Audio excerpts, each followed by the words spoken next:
Hello नमस्कार साथियों। आज इस वीडियो में हम बात करने वाले हैं ऑनलाइन ग्रामीण डाक सेवा जो वैकेंसी आई है उसके बारे में। तो आपको स्टेप बाय स्टेप आपको किस प्रकार से फॉर्म अप्लाई करना है और उसके बाद में आपको फॉर्म के अंदर कोई भी त्रुटि न होने की वजह से आपको किस प्रकार से फॉर्म फिलअप करना है। तो चलिए आज इस वीडियो में हम आपको पूरा डिटेल में बताने वाले हैं और इस वैकेंसी की डिटेल भी आप देख सकते हैं। 18 ईयर से 40 ईयर तक सभी विद्यार्थी इसका फॉर्म अप्लाई कर सकते हैं और 10th पास जो विद्यार्थी है इस फॉर्म अप्लाई कर सकते हैं और 8th क्लास विद्यार्थी भी जो ग्रामीण डाक सेवा है इसका फॉर्म अप्लाई कर सकते हैं। तो यहाँ पर जो मैन्युअली रखा गया है 10th पास है, तो यहाँ पर आप अच्छे से देख सकते हैं और इस वीडियो को अंत तक देखते रहना है। और इस वीडियो के अंदर हम आपको बताएंगे स्टेप बाय स्टेप पूरी डिटेल में, कोई भी आपको डाउट होगा पूरा क्लियर करने वाले हैं। तो चलिए इस वीडियो को हम शुरू करेंगे। शुरू करने से पहले हमारे पास कुछ डॉक्यूमेंट्स ज़रूरी है, वो डॉक्यूमेंट हमारे पास होने चाहिए।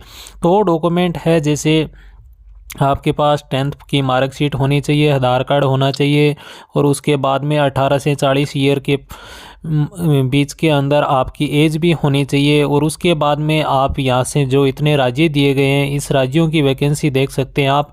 इस राज्य से आप विलोम भी होने चाहिए क्योंकि आप इसी राज्यों से इस प्रकार से आपको यहाँ पर रजिस्ट्रेशन का ऑप्शन मिलेगा। आपको रजिस्ट्रेशन पर पहले आपको ये फॉर्म अप्लाई करने के लिए ऑनलाइन ग्राम डाक सेवा का आपको रजिस्ट्रेशन करना होगा। रजिस्ट्रेशन करने के लिए आपके पास एक मोबाइल नंबर और जीमेल आईडी भी आपके पास होनी ज़रूरी है। तो आपको रजिस्ट्रेशन करने के लिए पहले मोबाइल नंबर टाइप करना होगा और उसके बाद में आगे वेरीफाई का ऑप्शन है, आपको OTP भेज के और वेरीफाई भी करना होगा। तो इस प्रकार से गाइज आपको बताते हैं, यहाँ पर आप मोबाइल नंबर टाइप करेंगे और वैलिडेट पर जैसे ही आप क्लिक करेंगे तो आपने जो मोबाइल नंबर दिए हैं उस पर एक OTP भेजा जाएगा। आपको OTP यहाँ पर टाइप करना है और OTP टाइप करने के बाद में सबमिट कर देना है। तो यहाँ पर देखिए आपका वैलिडेट सबमिटेड हो गया है। सबमिट होने के बाद में इसी प्रकार से आपको मेल आईडी डालना है और मेल आईडी डाल के OTP भेज के वेरीफाई कर देना है। उसके बाद में कैंडिडेट की जो 10th के अंदर जो उनका कैंडिडेट का नाम है वो 10th के अकॉर्डिंग आपको यहाँ पर फिल कर देना है गाइज। तो इस प्रकार से जैसे ही देन आप यहाँ पर 10th के जो डिटेल थी यहाँ पर नाम डाल दिया। उसके बाद में यहाँ पर फादर्स नेम पूछ रखा है, तो जैसे देन 10th की मार्कशीट के अंदर पिता का नाम उसके अकॉर्डिंग ही आपको यहाँ पर DOB पूछा जा रहा है, तो DOB आपको उसी प्रकार से। उसके बाद में जेंडर डालना है।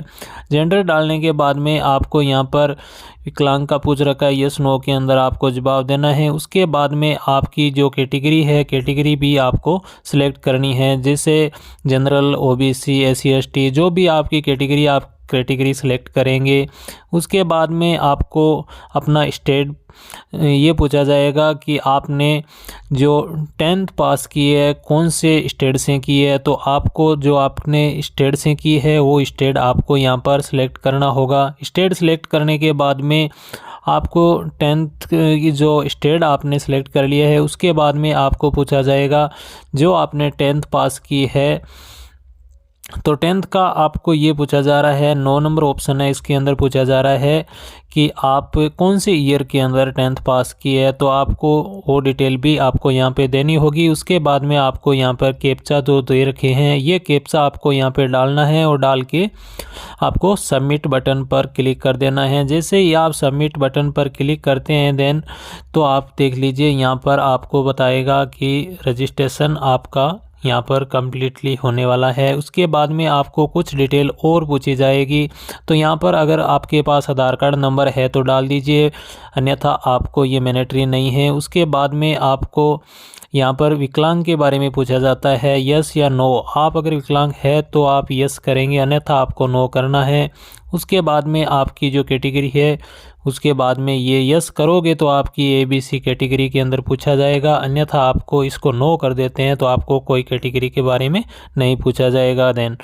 और उसके बाद में देखिए आपको यहाँ पर इसको जैसे ही आप नो कर देते हैं और उसके बाद में आगे बढ़ते हैं तो आपको ये ऑप्शन है आगे के जो लॉक हो गए हैं। उसके बाद में आपको यहाँ पर जैसे आप पूछ रहे हैं कौन से सब्जेक्ट से आपने कर रखी है जो 10th है उसके अकॉर्डिंग आपको मीडियम पूछा है। उसके बाद में आपको जैसे ही जो सब्जेक्ट से कर रखे हैं वो आपको बता देना है गाइज। उसके बाद में अगर आप अलग से कोई आपके पास है तो आपको यहाँ पर एनओसी ही भी देनी होगी।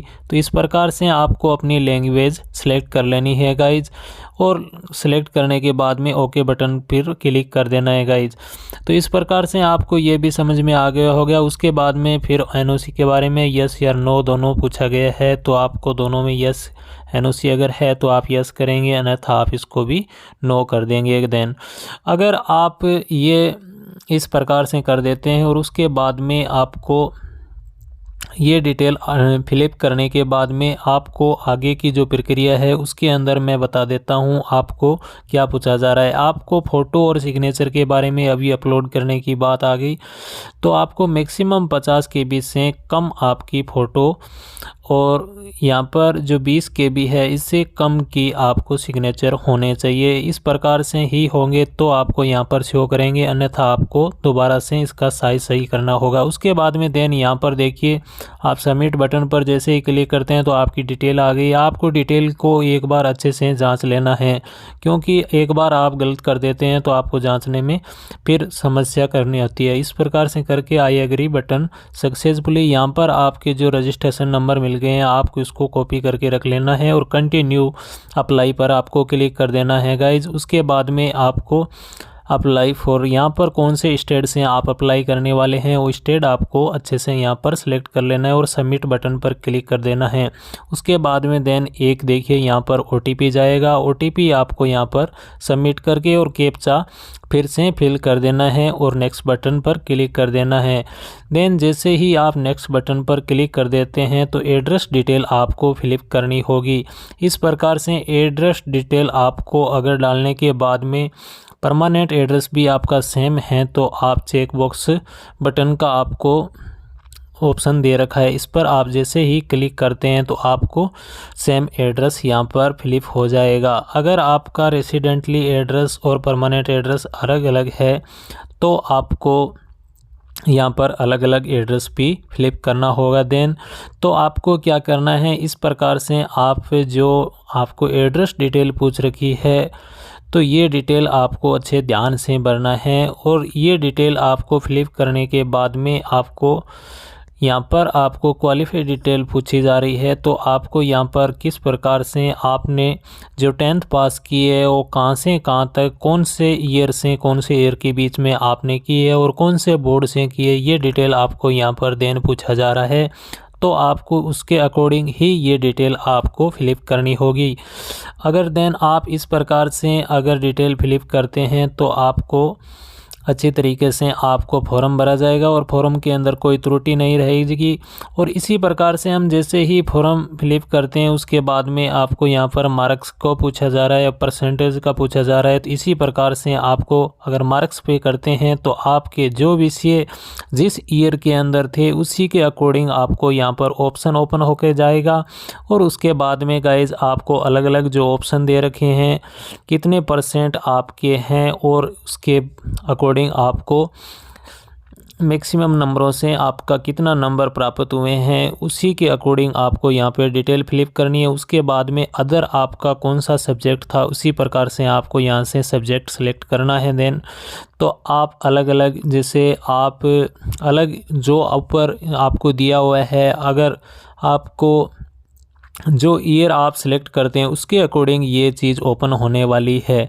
तो इसी प्रकार से आपको देन ये डिटेल आपको अच्छी तरीके से और जांच के सिलेक्ट करने के बाद में सेव एंड नेक्स्ट करना है। और उसके बाद में आपको यहाँ पर देखिए जो आपने स्टेट से अप्लाई किया है वो आपको यहाँ पर अपना स्टेट शो करेगा। और उसके बाद में अप्लाई फॉर पर आपका आगे देखिए सेलेक्ट यहाँ पर दे किया है, तो उसके बाद में आपको यहाँ पर अलग से ही ऑप्शन आ गया है। इसी प्रकार से आपको जो लगता है इसी प्रकार से आपको सेलेक्ट करना है। देन और आप इस वीडियो को बिल्कुल भी स्किप नहीं करते हुए यहाँ पर अपनी अलग अलग जो पोस्टें हैं यहाँ पर आपको देखने को मिल रही है, इसको आप कौन से कितने नंबर पे रखने चाहते हैं उसी के अकॉर्डिंग ये PDF है। आप इसके अंदर आप अच्छे से एक्सेल जो दिखाई दे रही है इस एक्सेल के माध्यम से आप अपनी डिटेल आराम से देख सकते हैं। अपना आप कौन सी जो डाक पोस्ट है, जो आपने पोस्ट के अकॉर्डिंग आप भरना चाहते हैं फॉर्म, कौन सी पहले लेना चाहते हैं, उसी के अकॉर्डिंग आगे जो पोस्ट परमिशन दे रखा है इसमें आपको सेलेक्ट करना होगा।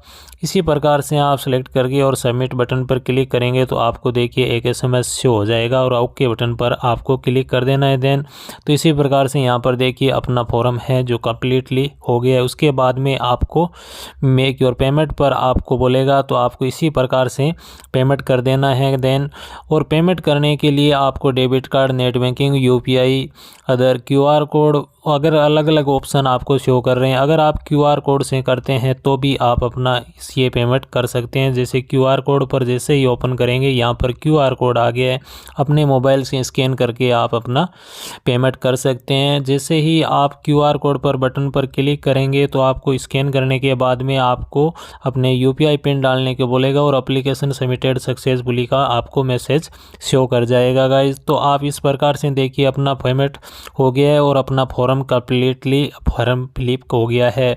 इसी प्रकार से दोस्तों आप अपना फॉर्म जो डाक सेवा ग्रामीण की जो वैकेंसी अभी चल रही है, काफ़ी पदों पे है, जैसे समथिंग 40,000 पदों पे अपनी ये वैकेंसी चल रही है। तो इसी वैकेंसी के अंदर फॉर्म फिलिप करने के लिए आपको मैंने शुरू से लेके प्रिंट तक आपको पूरा प्रोसेस इसी वीडियो में मैंने बता दिया है। और अगर आपको कोई त्रुटि हो तो आप कमेंट करके बेझिझक पूछ सकते हैं। इसी प्रकार से आपको देखिए प्रिंट भी मिल सकता है। इसी प्रकार से आप प्रिंट निकाल के प्रिंट अपने पास रखना है।